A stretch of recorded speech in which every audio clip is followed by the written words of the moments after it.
Alright guys, hello, welcome. So this is gonna be a brief, overview, quick, just slam through it, how to get a video onto YouTube. So this is gonna cover everything. This is gonna be longer than I want it to, but I'm gonna try to keep this as brief as possible. So, this first thing you need to know. For this to work, you have to have a computer, you have to have internet, and some sort of game. That's really it. The game can actually probably be off the internet, that's probably a thing. So first thing you want to do is go to start, type my computer, or this PC, find this, that's what you need. Hit properties, okay? First thing you want to do is look here, and see right here where it says 64-bit for me. Okay, yours might say 32. That's fine, okay? But you need to remember that. If it's 64, so the difference here is one is better. The 64 is better because it can run more stuff. 64-bit systems can run 32-bit programs, but 32-bit computers can't run 64-bit programs. Okay, that's all you really need to know. If you have a 32, just download 32-bit stuff. Okay, that's really it. So first thing to do, I'm gonna pull this up on the other window. Oh no, I'm not. Okay, well you just get to see all that stuff. Go to just Google OBS, okay? It'll take you here, click this little button, hit that, and then click whatever it is that you have, okay? You can use this on whatever. Wait, no, this is Studio. No, you want the normal OBS. I'm on Windows. Hello? OBS Classic? I think this is what you want. I personally download the zip. And then once you get that, you get this program when you open it. So this is going to be a little bit wonky just because I have to have this open to record. But yeah, so first thing you want to do is when you open it, this whole area will just be the same, gray. You won't have this wonky infinity thing going on here, which, while it's cool, it's kind of annoying.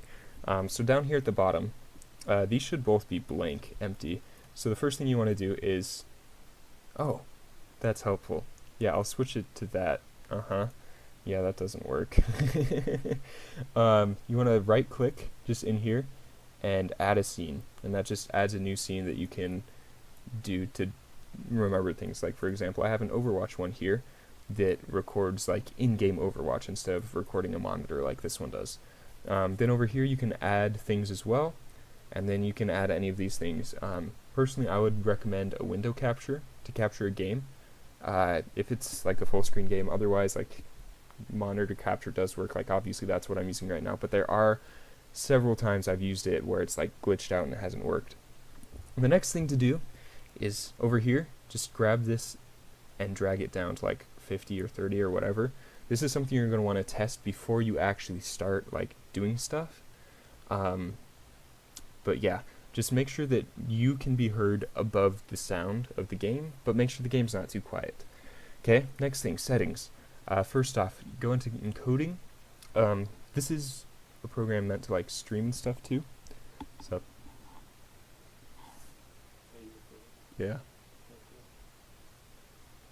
Okay. So this is a program that's meant to stream too. So lots of this stuff is streaming oriented.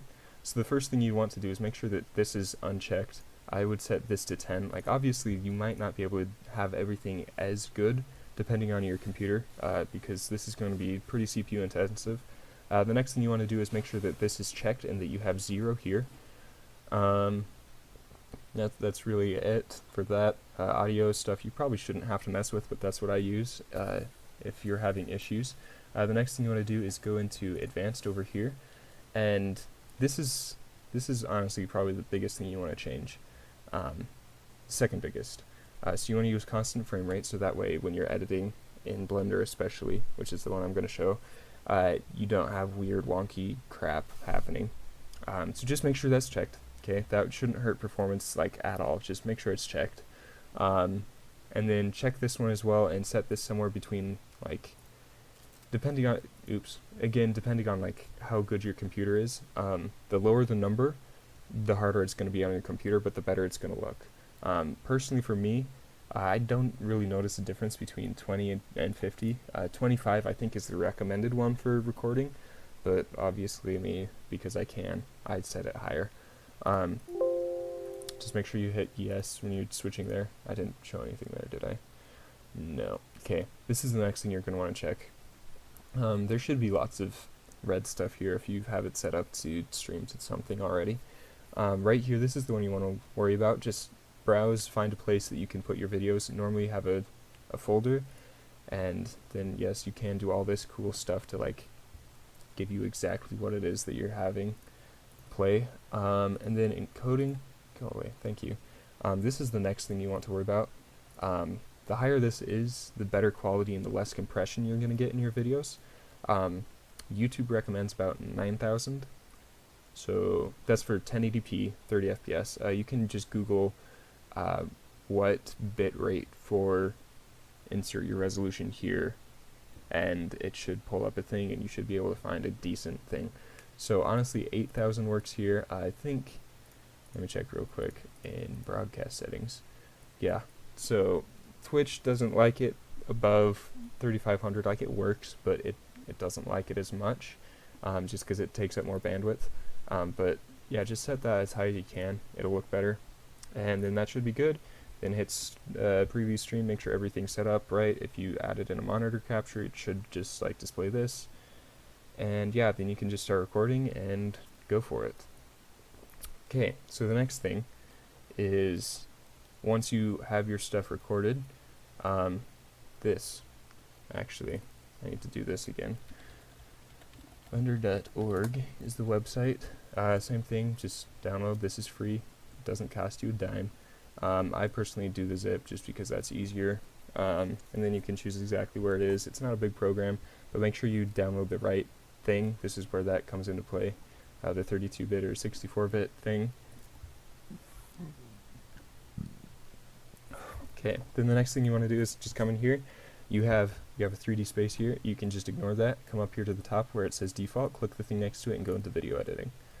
Really hard, okay? Now you should have a screen like this. If not, feel free to like ask me what the heck is up in the comments.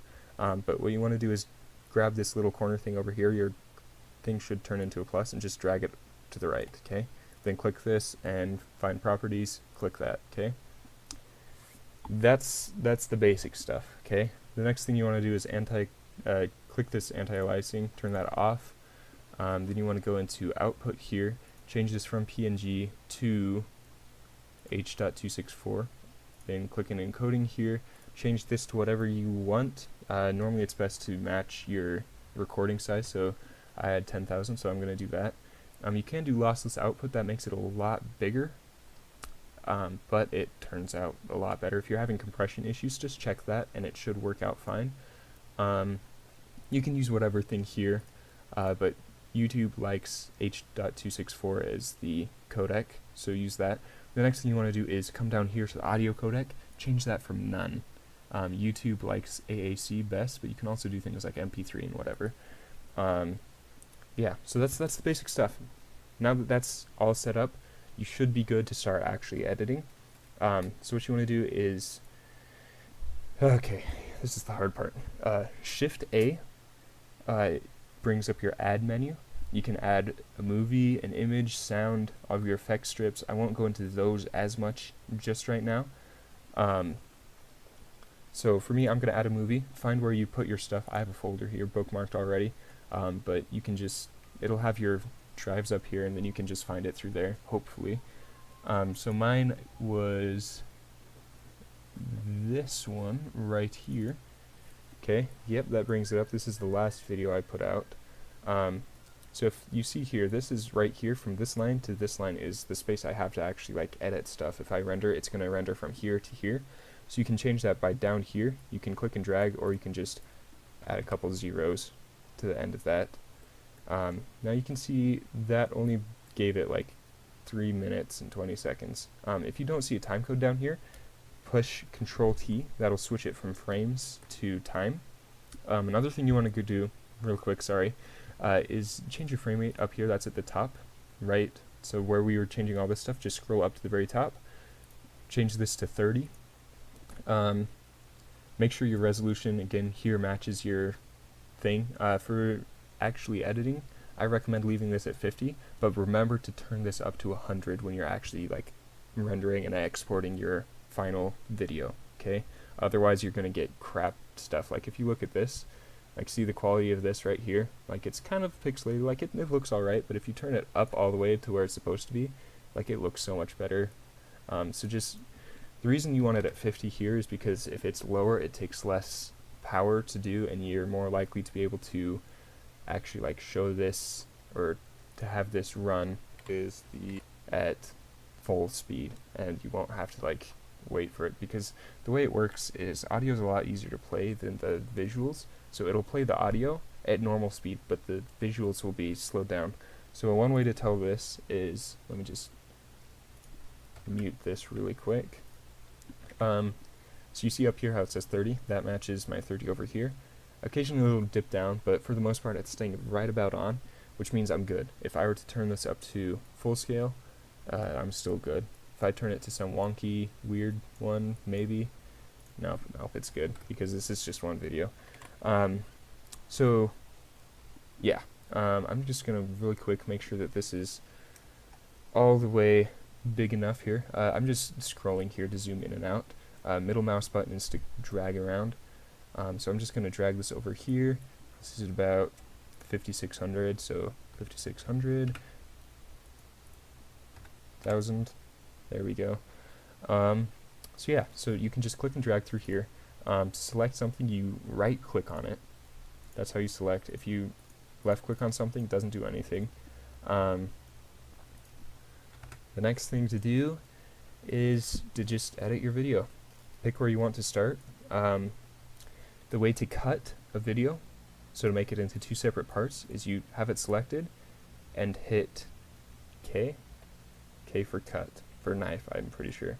But if you notice, I only have the top clip selected and it only cut the top one, so if I hit Control Z, it will actually undo my movement there. So you want to make sure you have both of these selected by pushing Shift. So if I click off them, click one, Shift, click the other, now they're both selected. If I hit K, it cuts them both. That's what you want to do. Oh, another really quick thing to mention. Make sure that these two line up. Like if I were to switch this really quick, let me undo that cut. If I were to switch this to like something crazy like 60, see how the sound is suddenly longer? That's because it expects 60 frames per second and compresses this down to half the speed it should be, or twice the speed it should be, and like half the length it should be, because it's expecting 60 frames in every second. You'll notice that the sound got longer because the frames, the actual amount of frames in this video clip is staying exactly the same. So it just stretches out the sound. So if I were to play this, Don't think I put one. it would just look super Play fast. easy person. Yeah, see how that's just stupid fast. So make sure that that lines up before you start cutting things, otherwise it's going to give you such a headache at the end. Don't ask me how I know. So now I've shown you how to cut things. So let's say I cut this part right here out. The way to delete this is you can push delete and then click that or hit E. Personally what I do is I select them and then just hit X and then E, because that's the short way. Now if you were to render this, you just have black right here, which is not what you want. So what you want to do is select things and you can hit G to grab them and then move them over. It may seem like you need to line them up perfectly, but if you actually overlap them a little, the video that you're moving will turn red saying like, hey, you're overlapping. Then if you left click, it just snaps back to where it should be. So let me show you that again. Brings it over, snaps back, okay, perfect. Now, let's say you're editing a video that you took on your phone or something and it's sideways. How do you do that? That's a little more complicated. But what you want to do is have the video you want to change selected, Shift A to bring up the add menu, and then transform. Under effect strips, find transform, and then you can, in this one over here on the side, if you don't see this, it's T or M. What is it to bring that up? Oh, frick. It's not B. How do you do that? Is it N? It's N. Okay. N is the one on this side, T is the one on this side, I believe. Let me just check that really quick. T, yep, T is that side, N is that side. Okay. we're good. I didn't need to check that at all, but I did. Okay, so N if that's not there, or you can click this little plus thing here and it pops out. So here you can change the position, move the clip around, make sure you're selected on it, otherwise you won't be able to see like what's happening to it. And always you can just move this back to 0 if you need to. You can scale it, that's squish it, stretch it, that stuff. If you check, oops, 1. If you check this multiplies it, so if 1 is the default, okay? If you hit uniform scale, you lose 1, but it scales it both the same. Rotation, that's pretty self-explanatory. It rotates. 0 is the default for that. You can crop the image, you can do all sorts of stuff here. I don't really do anything with the filter or the modifiers or the strip input. It's just this stuff that I use. If you did record it the wrong way and you try to just rotate it, like it doesn't work. So like if I were to rotate this 90 degrees, that's wrong. That's not fitting. Like you see there's gaps here and there's stuff up here that's out of frame.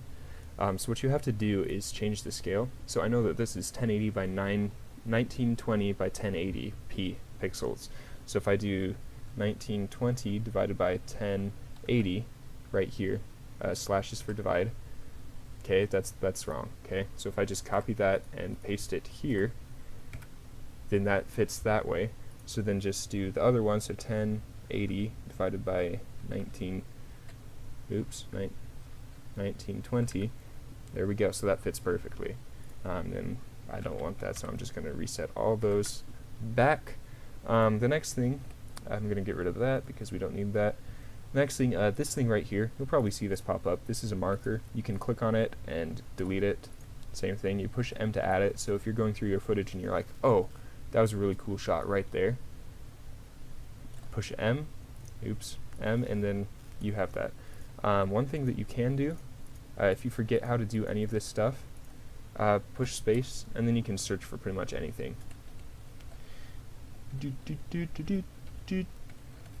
There we go. Okay.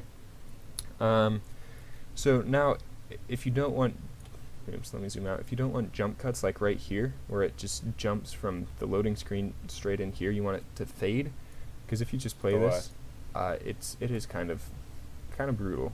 Like it just goes from here, instantly bam. I don't practice. So the way to fix that is go into the add menu, effects, strips, and color. Now you're probably going to have to drag this over. Again, just G to grab. Just kind of line it up there, and ta-da. That's your fade, right? Yeah, beautiful? No, not quite. So what you want to do is find exactly where the two clips line up. You can just zoom in and then make sure you're clipped right on the middle there. Then make sure you clicked on the color thing. Right here at the very top, there are some options here. First one is color. This is what color you're going to fade to. Next one is opacity. This is how much like it actually shows. So if it's at 0, you don't see that at all. If it's at 1, you see that and nothing underneath it. If it's at 50, you see it's like 50% transparent, 50% not, basically. Okay. So what you want to do is have that set to 1. Push while your mouse is hovering over it. Push I, and it'll turn yellow, and it's keyframed. So basically, it says like at this frame, it's going to be 1. The opacity is going to be set to 1. Okay. So now if you come over here to the beginning, change this to 0, push I again, it's going to say here it's going to be 0. So like if you look up here at the graph, actually, oops, don't need that. You should be able to see somewhere in here, maybe, this red line here shows it, but you can adjust it, but it's kind of a pain in the butt to do it here. It's a lot easier. So then if you jump to the end and do the same thing, set the opacity to 0, and then push I while hovering over it. If we play this now, which apparently it slowly goes to black, and it's totally black right where it switches, and then it fades back to this. Okay, you see that? So that's the easy way to do this. There are other ways, obviously, that you can do this, but this is the fastest way, because you don't have to do this on every single strip. Like you can just take this, push Shift D, and you have another one. You can put that down on the next place you cut something. So that's the easiest way. That's the way I personally do this. If you want to do a different transition, there are ways to do other transitions. Like for example, let's say I want to fade from this one directly to this one, just like crossfade. The way to do this is you can't have them on the same layer here, so if you select some, hit G to grab them, and then move them up. Okay, now obviously I don't want to move them over, so I'm going to say Y, push Y, so that binds it to the Y axis. You can also do that with X, so it won't move up and down, it'll only move side to side. Then grab this one, grab, oops, both of them, grab so the sounds mix, and then select the one you want to transition from, then select the one you want to transition to, holding shift so they're both selected. Hit add, effect strip cross, it adds this thing, and then it crossfades directly between the two. Cool, huh? Yeah. Okay, so that's how to do the basic transitions. I don't think there's anything else you really need to do. There is a text thing here, so you can add subtitles directly in here, or titles, or like comments and stuff, but I would not recommend that. What I would do, what I do personally, is I come in here, go to Pixlr, Pixlr, and the editor, basically. If I were to just search Pixlr, like that, first one right here, ta-da, there you go. If you don't go to this one, and then just go over here, scroll down, and hit the editor, launch web app. It's basically like a Photoshop online. You do get ads, which sucks, but it's free, and ta-da.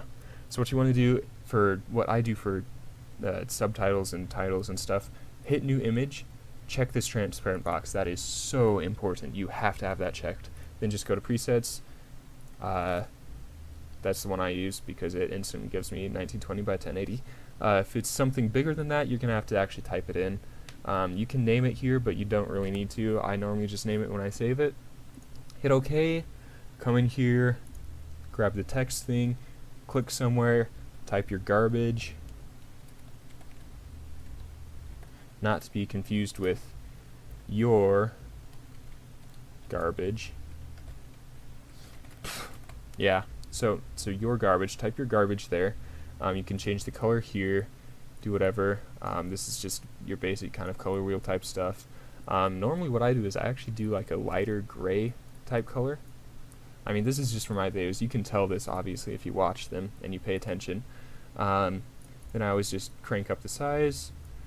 Now obviously that's kind of hard to see. That's really hard to see. So the other thing I do is I'll go back over here to this base layer. Whenever you put text on, it makes it as a new layer over here. So if you drop down to this layer, hit this thing right here, that's the rectangle one, make sure it's on rectangle up here and not any of these weird things. Change the opacity to something like 30-ish, and then make the color black. Just kind of select the area around it, and it darkens that, and it makes it so you can see your text a lot easier. Then you just hit File, Save, change this to PNG right here. That's super important, and then you can save that and just add that on. So if I were to hit OK, I'm just going to save this here because you don't need to see my entire file system on my computer. Then if we hop back over here to Blender, I can go in here, Shift A, add image, get my picture that I just made here, and there we go. That's great. This checkered pattern right here means it's transparent there. So if I were to render this, that'd actually be black. But if it's transparent, why can't I see this? Why? Because the blend type over here is wrong. You want this to be alpha over. And then ta-da, it's sitting on top just like that. Then of course you can also add the transform strip to this. Oops, that's color. Add transform. Then I can grab this and move this over and down, wherever. If you add a transform thing like this, you actually have to change the transform from replace to alpha over again. It's kind of annoying the way it does that, but it works, so ta-da. And then you can change the opacity on this to have it fade in instead of just instantly blinking in and out, so it fades kind of like our thing here. You can just change the opacity, find somewhere where you want it to start, keyframe the opacity, keyframe the beginning opacity, keyframe the end, do that stuff. Like, it's a little bit tedious, but it's free, so I'm not complaining too much, okay? They've done a lot of work. It used to be that if you were to grab something like this and drag it over like that, it would just delete everything on this first strip that I was overlapping with this. Now you can just click on it, not worry about it, and it lines it up perfectly.